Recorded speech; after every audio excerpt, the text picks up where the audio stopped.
สุพรลีอันไหลหลูดันพงกระสี A16 5G ในปันเจ้าวันเมื่อไหร่เนี่ยย้อนสู่บ้านให้มีเขาอยู่ลีกินวันก็เป็นแคมสารนางกลางใจเชียงอ่านมุมมองนั้นให้เต็มส่วนเสกามในเจ้าย้อนสู่จะไหนพงอันไหนเนี่ยก็พงเจ้าอันเก่าเนี่ยก็มีอยู่7ปีไปยาวเนี่ยย้อนเปิ้นนั่นแหละพงเมื่อไหร่มีเอาขึ้นซื้อมาพงกระสี A16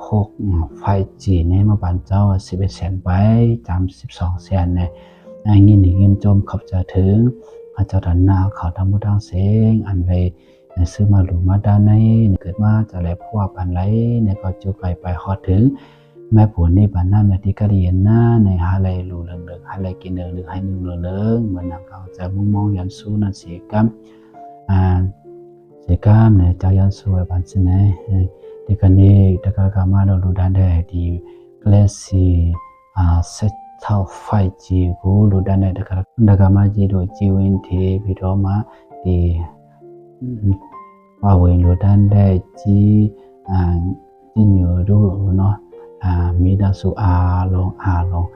กูเสียงกันนี้เมตตาสุดองปูตาอาบาดีที่ธรรมกะที่ไปที่ธรรมกะรู้ด้านนั้นบาเส